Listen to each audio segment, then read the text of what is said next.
Bom, como sempre, tentando ser breve, tentando ser justo, tentando ser prático, tentando ser inteligente. Então a questão é a seguinte: não se trata aqui de querer afirmar que ateísmo é sinônimo de burrice, né? Mesmo porque, né, eu conheço muitas pessoas que, vamos dizer assim, são crentes. Eu não gosto muito de dizer que a pessoa, ele é um crente ou ele é um ateu. A pessoa se autodeclara: eu creio em Deus, eu não creio em Deus, eu sou ateu, eu sou, eu tenho fé, enfim.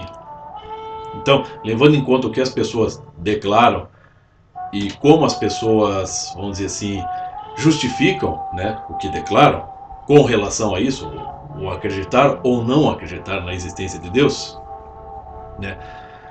No meu caso aqui, me dirijo ao público ateísta, né? Vamos dizer assim, amigos meus com quem eu converso pessoalmente, que são autodeclarados ateus, ou os comentários que surgem aqui no meu canal e em outros canais, né, de ateístas atacando pessoas, atacando crentes, né? Então o que eu percebo é o seguinte: embora não se possa afirmar categoricamente que o ateísmo é sinônimo de burrice, uma coisa dá para se afirmar categoricamente: que o ateísmo ele está assim em perfeita consonância com o que é o pensamento revolucionário, com o comunismo, com ditaduras, né? Sobretudo isso aí. No caso, regimes totalitários.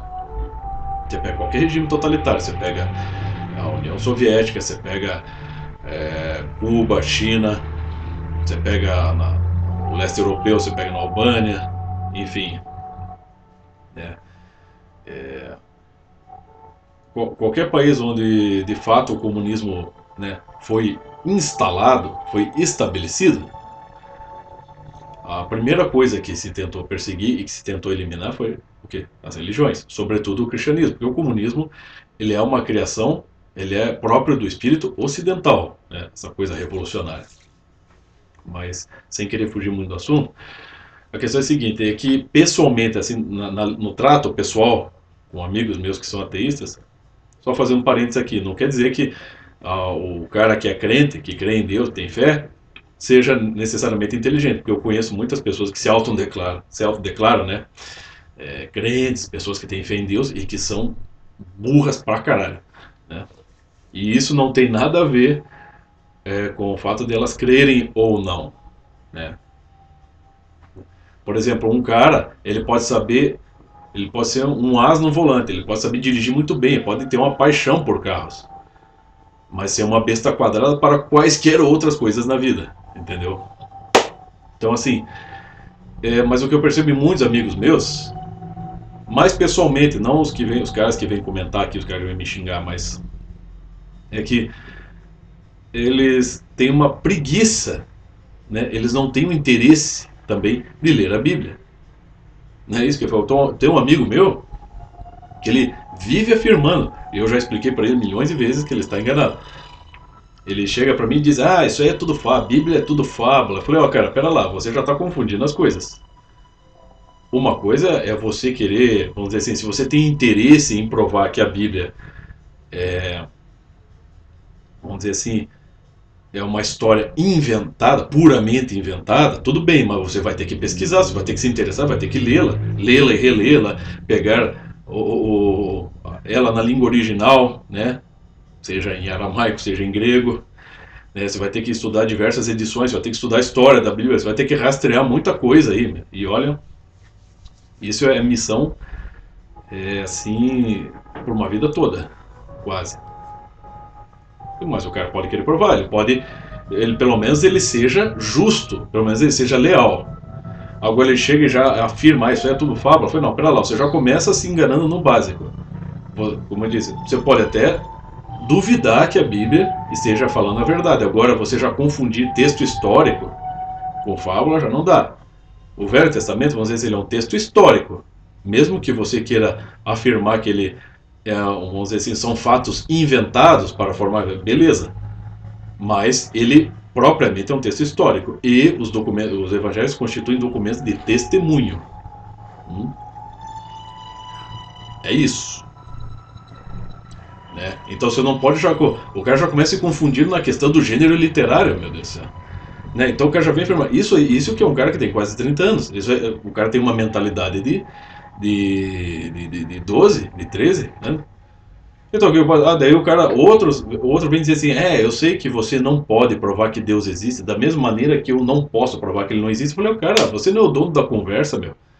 O cara, ele acha que soltando uma frase como essa, ele já acabou com a discussão e que ele tá na frente, né? Vamos dizer assim, ele é o dono da bola. Mas pra lá, cara, eu não estou interessado em provar que Deus existe. Hum? Isso se dá ao longo do tempo. Ó, pegar dois exemplos dentro da filosofia. Vamos da filosofia cristã, vamos pegar. Como o professor Olavo explicou, você tinha lá o São Boaventura, que escrevia, né, que Deus é a primeira evidência. Né, e para São Tomás de Aquino, Deus é a última evidência. Mas isso se dá ao longo de uma vida. Eu vou mais na linha do São Tomás de Aquino porque eu ainda não li, não comecei a ler as obras do São Boaventura, mas o São Tomás de Aquino, eu estou afeito às obras dele, né? Mas estou afeito assim, estou lendo, sou um estudante, não especialista. Mas a questão é a seguinte, é que o cara não quer ter nenhuma experiência com a coisa, entendeu? Quando eu digo assim, eu não estou querendo provar que Deus existe, eu simplesmente estou dizendo que os meus interesses, os meus princípios, ao longo do tempo, foram ao encontro, não de encontro, foram ao encontro do que está escrito na Bíblia. Né? O que está escrito na Bíblia está relatando histórias, né? Situações perfeitamente reais da vida humana e da sua relação com coisas superiores. É isso que ela está relatando. Agora, por exemplo, eu fui criado numa família católica. Né? Eu sou católico, não sou um católico praticante, mas tem uma questão. Durante a minha infância, ninguém soube me explicar exatamente o que era religião nem catolicismo. Nada. Eu fui aprender isso ao longo do tempo. Tanto que durante a minha adolescência, toda a minha adolescência, eu me tornei também, eu me declarava um ateu, eu não acreditava, não entendia patavina. Eu comecei a entender um pouco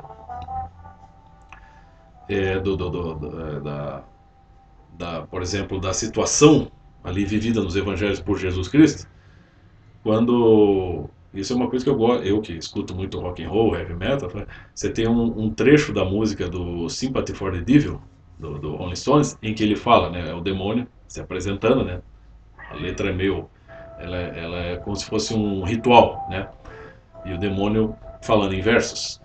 E daí ele fala, eu estive próximo de Jesus Cristo em seu momento de dor e dúvida. Quando eu estava sempre que eu estava na missa, por exemplo, eu não entendia, nunca entendia a consagração da hóstia. Qual que era a situação real? Porque o padre ele vai falar como padre, numa linguagem, né, muito mais elevada. Não é uma linguagem popular. Ele está falando uma linguagem teologal, doutrinal. E eu não compreendia. Mas ouvindo a música do Rolling Stones, aí eu entendia. É uma situação real. Ele passou por um sofrimento. Né? A paixão é aquilo que ele está sofrendo naquele momento. Aí eu saquei. Mas, com o passar do tempo, na adolescência, isso ficou um pouco esquecido. Eu fui resgatar essa intuição mais tarde. Mas, assim, passado algum tempo, eu ali, todo ateuzinho, né, o jovenzinho ateu, radical, né? Um dia eu pensei assim, eu vou tirar isso a limpo, eu vou começar a ler, vou começar a me interessar, vou conferir se é isso mesmo, será que existe, não existe, é isso mesmo, o que é? Vou tentar entender a coisa.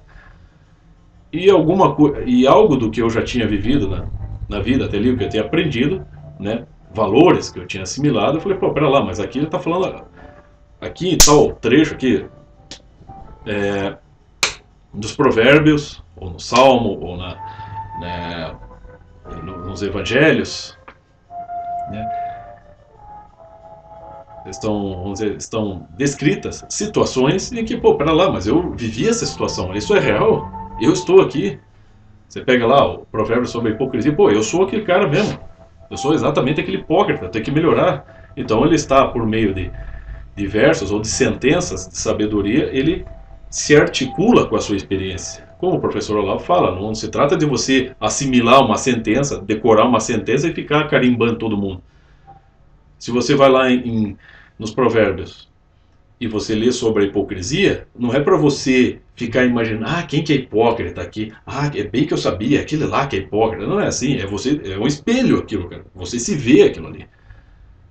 E você vê o quanto você precisa reverter a situação. Então ele está falando de situações reais, vividas no ser humano, tanto fora quanto dentro. Ela é quase científica. É quase ali. Os provérbios, os salmos são verdadeiros, vamos dizer assim, eles têm um teor em termos de ciência da psicologia que é quase um pilar disso. É quase um pilar da psicologia, né? E é só você ler, é só você interessar. Você duvida, vai lá e leia, estude. Leia, releia, tente entender, tente articular sua experiência com aquilo, né? O professor Lau explicou muito bem. Na leitura, a leitura está te oferecendo algo, mas você também projeta a sua experiência na leitura. Existe um encontro, uma afinação de coisas. Agora, os caras não querem, os caras querem simplesmente afirmar que é uma fábula, já confundindo a coisa básica, né, de gênero textual. Aí fica difícil, né? E muita gente é assim. Está na hora de crescer, né, cara? Na hora de amadurecer, né? Se você só quer ler a Bíblia com o intuito de provar que nada daquilo existe, você já está indo pelo caminho errado, meu filho. Você vai bater de frente. É como está lá no livro Memórias do Subsolo, de Dostoiévski. Só que lá ele deixa bem claro que o cara, o bruto, aquele cara rude, brutal, mas que é sincero, quando ele dá de cara com a parede, ele para. Agora o cara que é mais hipócrita, que em geral são os ateístas aí, esses ateístas de merda, né? Entre os quais infelizmente eu tenho que incluir alguns amigos meus, eles dão de cara com a parede, mas não admitem. Eles querem tentar atravessar a parede, né? Vocês não vão conseguir. Mas então, é mais ou menos assim que funciona. O pessoal tem que amadurecer, tem que tentar, em primeiro lugar, suspender. Porque também, vamos dizer, o ateísmo tornou-se uma corrente fanática ao longo do tempo. Então você vai ter que suspender suas crenças para tentar entender a coisa. Antes de querer afirmar que ela é irreal, que ela é falsa. Se você estudar um pouquinho de marxismo, você vai ver que o ateísmo colaborou e muito para a promoção, para o desdobramento do marxismo em diversos grupos, partidos e culturas ao longo do mundo. É o ateísmo que promove isso. Ele ajuda a promover, né? Então é questão de estudar, cara. Então assim, você ter a coragem de ter uma experiência com aquilo. A coragem é a sinceridade e a lealdade, né? Não jogue a sua inteligência fora, tente entender. E não vai adiantar chegar aqui e ficar afirmando: você não pode provar que Deus existe, da mesma maneira que eu não posso provar que ele não existe. Um desses idiotas aí, no caso agora do YouTube, veio com esse papinho, né, se achando o dono da conversa. Falei: cara, ele veio mais ou menos dizendo assim: faça Deus aparecer aí, invoque Deus, né, aperte a mão dele, dê um abraço nele na minha frente que eu vou acreditar. Falei: cara, era um cara, aqueles tipinho que gosta de assistir aquele Salatiel, né? Que aquele cara é um débil mental, né? Salatiel Júnior. É um cara técnico, é um cara com dom para o trabalho técnico, não para a vida intelectual, né?